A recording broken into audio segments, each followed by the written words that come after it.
बेलवा कर जहिया चढ़ई जलवा बाबा पर के दे बेलवा कर।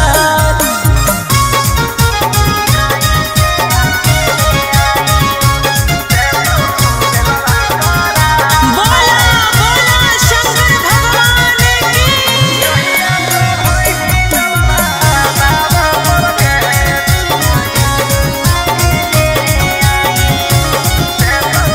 किस्सा भेजा होकर देवो घर नगरिया, ओकरा लागल हो कई हाथे हाथ करिया कि कैसे अकेले आइयो कुछो कर मजनुआ के ले आइयो।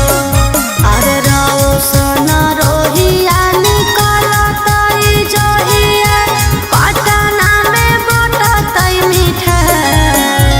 जहिया चढ़